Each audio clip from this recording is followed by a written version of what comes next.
So they're saying I grew up with just my mom, huh? That must have been really tough. They're saying our home wasn't good enough for their son to marry into. Right now, I'm sitting here with my fiance's parents, and they're saying some really mean things to me. They're not just making fun of me, they're making fun of my mom too. They're a terrible family. I'm not going to agree to marry their son. I'll show them what it feels like and say no to their proposal. They deserve to feel really bad about how they're acting. My name is Emma, and I'm 27 years old. It's just me and my mom in our family. My dad died in an accident when I was little, leaving us alone. When my dad passed away, my mom didn't cry. She always smiled, even though I was crying a lot. My mom worked really hard so I could go to university and study law. Now I work for a big company and stay really busy. My fiancé, Michael, is 30 years old, 3 years older than me. He asked me to marry him after we'd been together for 1.5 years. He asked me out after we met at work, and I said yes because I wanted to make my mom happy, even though I thought it might be too soon. Today we're going to meet his parents to talk about our wedding. I'm so nervous. Do I look okay? Don't worry, Emma. You always stress too much. But Michael, you mentioned your parents are quite important. They're considered wealthy. It's more about my granddad, though. He was quite successful. Yeah, his folks are what you call rich. His granddad did well as a business person and left a lot of money when he died. It seems like his dad is living off that money. Do you think they'll be okay with it? I picked this gift from a fancy store, but do you think they'll appreciate it? It's okay, it's okay. What matters is that we brought a gift. Gosh, I'm really anxious, you know. He's just going back to his parents' house. So he's calmer than me. I'm so nervous, it feels like my heart might leap out of my mouth. Try to be a bit more serious. This is a formal meeting to tell them about our wedding. As I started to get annoyed by his relaxed attitude, I saw a huge mansion that took my breath away. It's huge, just like I thought. When I quietly said that, he chuckled proudly. Granddad was quite something. Dad and everyone else are waiting. Let's go in fast.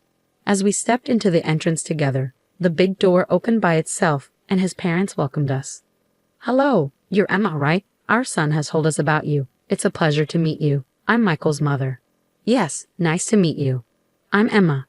You're so sweet. Please come in. I'll prepare some tea. His mom was calm and smiling the whole time, which helped me relax a bit. His dad was also friendly. So you work with Michael, huh, Emma? That's impressive. A woman working at that company. Thank you.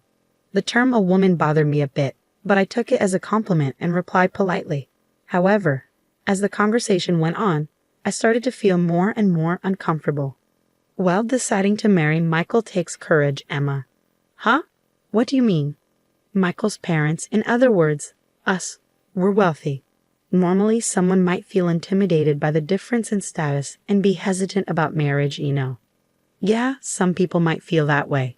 Michael's dad seemed to think they were quite special and didn't hesitate to talk about their status. Michael's mom, who had been calm before, started to show her true colors as the conversation went on. Well, my family wasn't really rich, but as you can see, and pardon me for saying this, I'm quite attractive. Don't you think I'm a good match for my husband? Oh, I see, Emma. You're remarkable for agreeing to marry Michael with your looks. I couldn't do it. I couldn't tell if she was being sarcastic or sincere. I looked at Michael for help, but he didn't seem to care. In fact, he even joined in and started teasing me with his parents. Emma, she's not the most beautiful, but she's good at her job. I think she'll make a good wife. She's highly respected at work, even though she's a woman. I believe she can keep up with me, right? Was he always like this? When it was just the two of us, he seemed more composed. Maybe he acts different around his parents. While I wondered about this, I managed to keep up a polite smile. Suddenly, Michael's dad asked him, "Oh, Michael, have you met her parents yet?" Of course, I've already handled that, so no need to worry. I assume Emma's parents are pretty ordinary. She doesn't have a dad, but her mom seems like any other mom. After Michael's response, his dad's eyebrows twitched. No dad, Emma. What's the story there? Taken aback by the sudden change in Michael's dad, I quickly explained. My dad died in an accident when I was little, so my mom raised me on her own.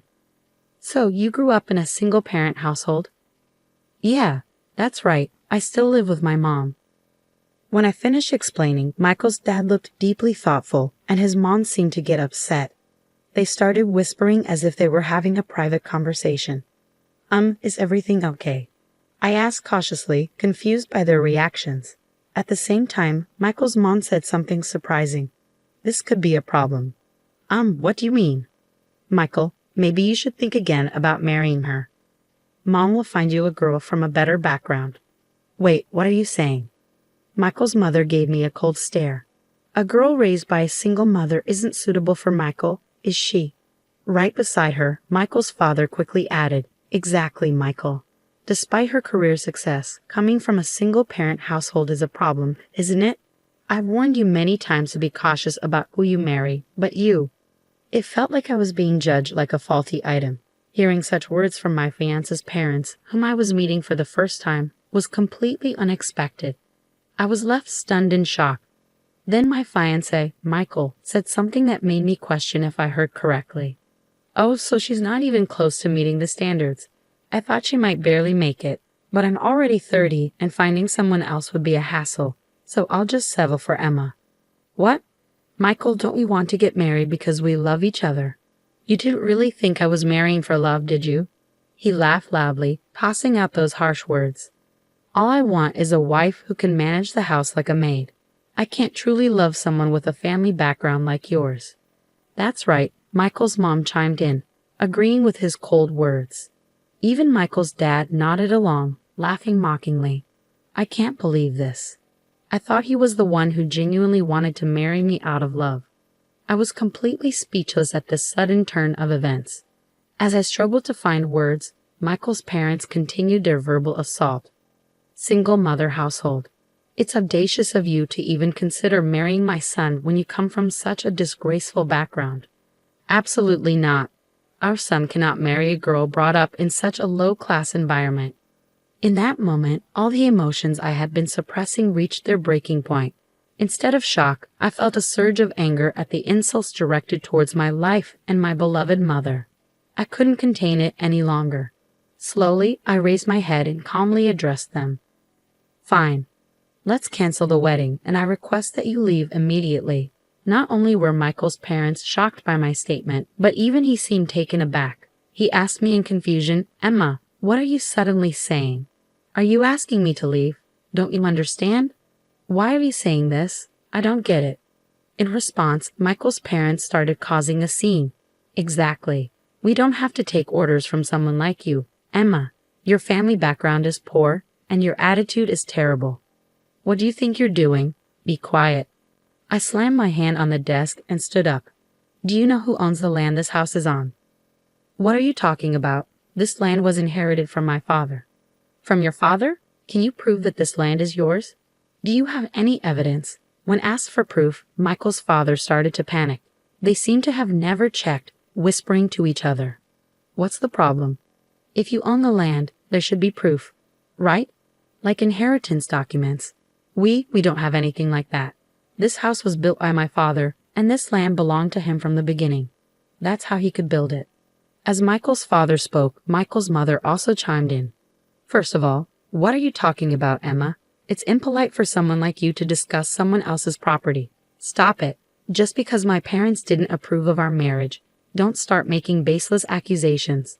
It's pointless to keep going like this." I decided to reveal the truth. "It seems you're unaware, so I'll explain. Your grandfather only had a lease agreement with my grandfather." "What? A lease agreement?" It seemed like a new term for him, and Michael's father looked confused.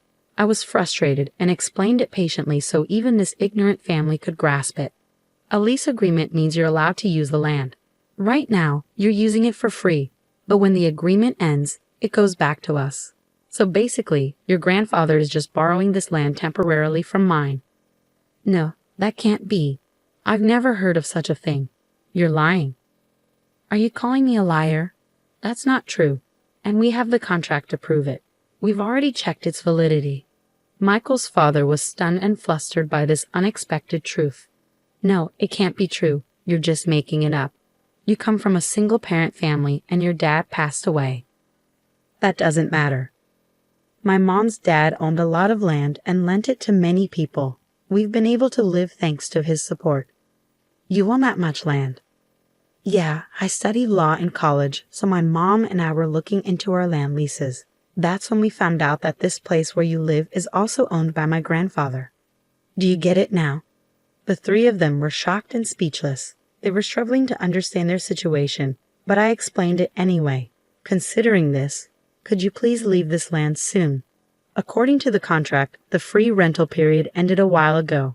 I believe my mom sent you a notice beforehand. A notice? No, we never got anything right, Mom. Michael's father looked to his mom for confirmation, but she replied with a pale face. I did notice an envelope coming every month, but I didn't really understand what it was for, so I thought it was junk mail and threw it away. Could that be it? That was the notice, I said with a smile. We've been sending notices for over 2 years now. What will you do? Pay 2 years' worth of land rent or leave? You need to decide. Wait, hold on. You can't just spring this on us out of nowhere. Out of nowhere? We've been asking you to do something for a while now. Please make a decision, Michael's father begged desperately, kneeling down. We've been facing huge losses in the stock market recently, and our assets are minimal. We were counting on Michael's support from now on. But there was no room for leniency anymore. I had planned to settle things amicably if the marriage was decided and if I received an apology about the notices. But since you've insulted my mother, I've had enough. I'm sorry, but I can't let you continue to stay on this land for free. With that refusal, Michael's parents started to tremble. Even Michael, who had been calm until then, began to change his attitude as if it were the right moment. Hey, Emma, can't you stop this now? I'm going to marry you, so please. What are you saying now? So what? Let's just forget about this. If we get married, there won't be any issues with the land, right? Right? Is this guy for real? I can't imagine marrying someone so disrespectful. At this point, I don't need a man who insults his fiancé alongside his parents. I'm sorry, but I have to decline. I refuse to become part of a family with such a conceited man like you and your knave parents. At my words, he looked like he was on the verge of tears. Please forgive me. What happened next doesn't need much explanation. Despite boasting about their wealth, his parents were actually struggling financially. They couldn't even afford to pay the land tax for 2 years up front, revealing their true financial situation. Eventually, they had to leave their land, sell their grandfather's pride and joy, the house, to cover the overdue taxes. They tried to maintain their lifestyle for a while, but it seems their money dried up quickly. Now they're living in a small apartment as a family of 3. Word about the whole ordeal spread quickly within the company, and he lost his reputation. However, his parents rely on his income, so it seems he's stuck. Sometimes I receive romantic emails from him, but I never reply. I have no feelings for him whatsoever, and I doubt I'll ever trust him again. He's become the subject of gossip at the company, and I secretly hope he continues to struggle in his tough situation.